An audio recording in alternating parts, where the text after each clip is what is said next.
भाविनी मिश्रा अपनी चैनल में आप सभी का एक बार फिर से स्वागत करती हूँ। आशा करती हूँ आप सब स्वस्थ और सुरक्षित होंगे। आप सभी को वट सावित्री व्रत की बहुत बहुत शुभकामनाएं। इस वीडियो में मैं आपसे शेयर करने जा रही हूँ वट सावित्री व्रत की संपूर्ण पूजा विधि कि हम घर में रहकर कैसे पूजा करेंगे। यही पूजा विधि आप बाहर जाके बरगद के वृक्ष पर भी कर सकते हैं। तो सबसे पहले जो है थोड़ी तैयारी कर लेते हैं। पूजन सामग्री क्या क्या चाहिए इसका वीडियो मैंने बनाया है, वो मैं डिस्क्रिप्शन बॉक्स में डाल दूंगी। तो इस तरह से 12 बार फेरते हुए एक बड़ी माला बनानी है और इस तरह से एक छोटी माला बनानी है। इसको 12 बार फेरना है इस तरह से। फिर इसके बाद इसको हम पीले रंग से, ये देखिए ये बड़ी माला है, इसको खुद पहनना रहता है पूजा में चढ़ाने के बाद, और छोटी माला बरगद के वृक्ष को चढ़ाएंगे, ये देखिए। और इन दोनों मालाओं को सफेद नहीं चाहते हैं, सूत से बनाई जाती है। तो इसको हम इसमें इस तरह से हल्दी का लेप बनाएंगे और उस हल्दी के लेप में इस माला को इस तरह से पीले रंग का कलर कर लेंगे। तो दोनों मालाएं हमें चढ़ानी है, बड़ी माला को बाद में पहनना रहता है।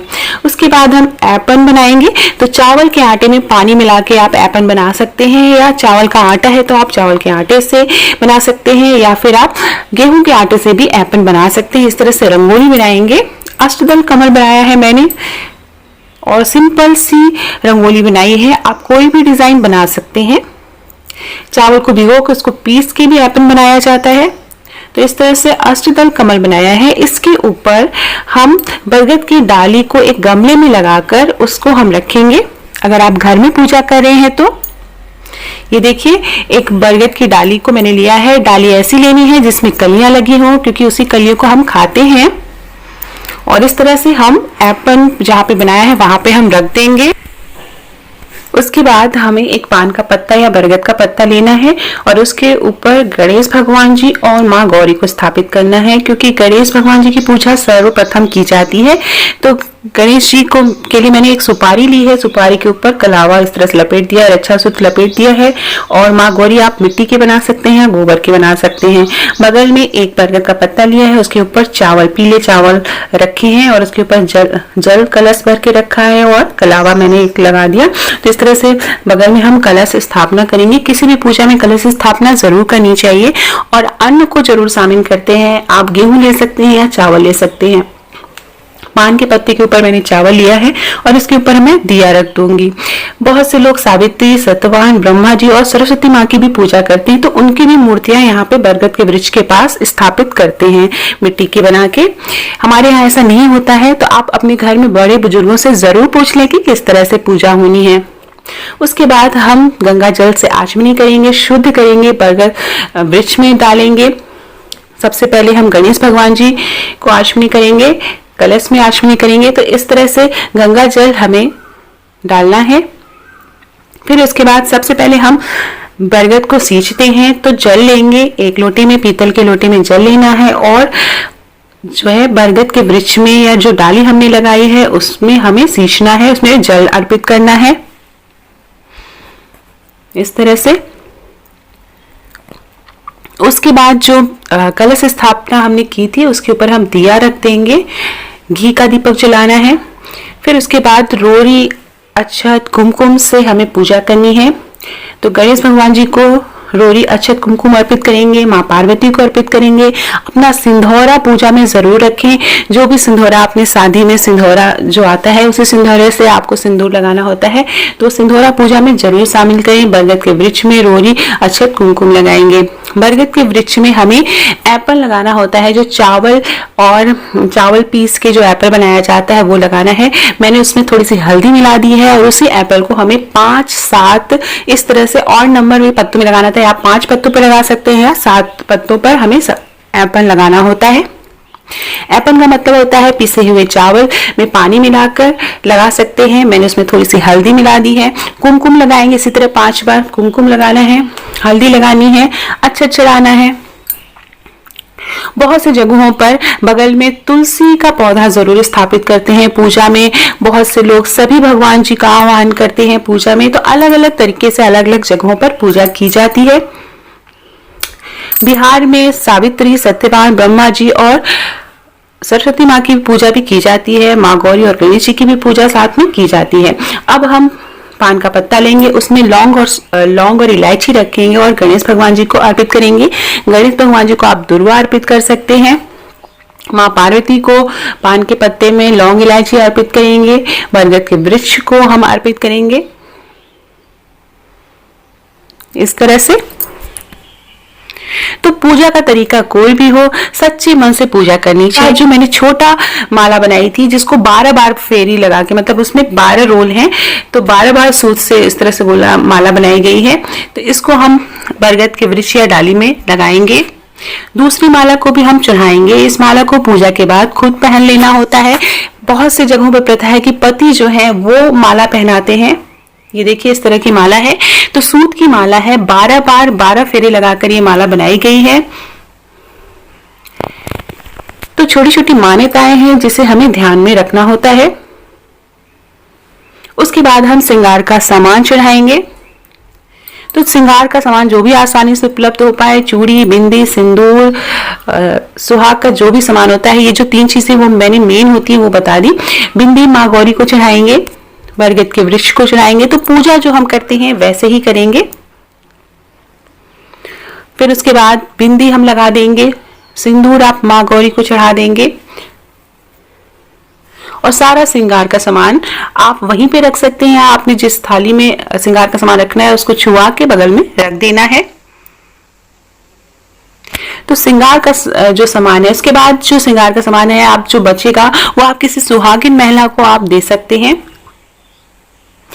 इस पूजा में दक्षिणा का भी विशेष महत्व होता है, तो दक्षिणा जरूर चढ़ाएं और सीधा जरूर निकालें। सीधा मतलब एक दिन के किसी भी ब्राह्मण को खिलाने का जो भोजन होता है, दाल, चावल, हल्दी, नमक, थोड़े आलू और इस तरह से सीधा निकालते हैं। सब्जी थोड़ी सी निकाल देते हैं। लाल रंग का वस्त्र चढ़ाएंगे। बहुत सी जगह पे नई साड़ी भी चढ़ाते हैं बरगद के वृक्ष को और फिर उसको दान दे दिया जाता है। तो ये श्रृंगार का सामान है, आप अपने पास रख सकते हैं या किसी सुहागिन महिला को दे सकते हैं। उसके बाद फल चढ़ाएंगे। खरबूजे का विशेष महत्व है इस पूजा में। 2 खरबूजे इस पूजा में लिए जाते हैं। एक खरबूजा बरगद के वृक्ष को चढ़ाया जाता है और दूसरा बायना के लिए निकाला जाता है। जैसे बिहार है तो वहां पे बायना के लिए निकाला जाता है और यहाँ यूपी में जो है वो कोछे में डाला जाता है। खरबूजा कोछे में डाला जाता है और वो देवरानी या ननद, कोई भी सुहागिन देवरानी या ननद डालती है। अगर आपके पास कोई नहीं है तो आप खुद कोछे में डालेंगे, वो मैं बताऊंगी आगे। फिर ये जो हमने मीठे बरगद बनाए हैं और पूरी बनाई है, तो 12 पूरी और 12 मीठे बरगद हम इस तरह से अलग कर देंगे। 12 मीठे बरगद और 12 पूड़ियां हम वट वृक्ष को चढ़ाएंगे और 12 हमें रखना है, जिसे हमें कोछे में डालना रहता है। बहुत सी जगहों पे पायना दिया जाता है। फिर जो भी आपने मिठाइयां बनाई हो वो माँ गौरी और जो है गणेश भगवान जी को अर्पित करेंगे। ये जो सारा प्रसाद का सामान है उसे भी हम चढ़ा देंगे। फिर ये बरगद की 2 पत्तियां ली हैं, उससे गहना या आभूषण बनाया जाता है जिसको पहना जाता है। आप चाहे तो गले की माला बना सकते हैं या बाल में लगाने का कुछ जूड़ा पिन टाइप बना सकते हैं। तो मैंने इस तरह से ये देखिए 2 पत्तियां ली हैं, इसको मोड़ के इस तरह से सूत से लपेट दिया है और इसको चढ़ा देंगे और पूजा के बाद इसे भी पहनना रहता है जैसे कि हम माला पहनेंगे।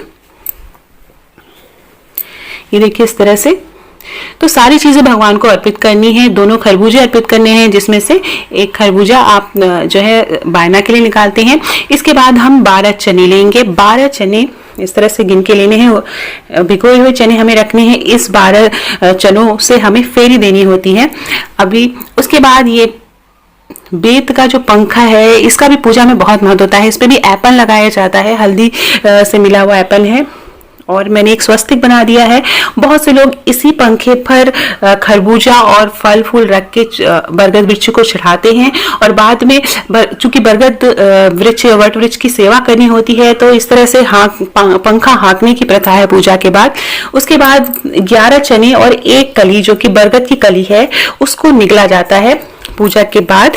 तो इसको हम अलग से रख लेंगे। जब पूजा समाप्त हो जाएगी या जब पारण किया जाता है तो इस तरह से इसे खाना होता है। 11 चने और 1 कली। अगर कली नहीं मिल पा रही है बरगद की तो 12 चने निगलने होते हैं। उसके बाद हम 12 चने और अलग से मैंने लिए हैं और उससे 12 बार फेरी देते हैं इस तरह से।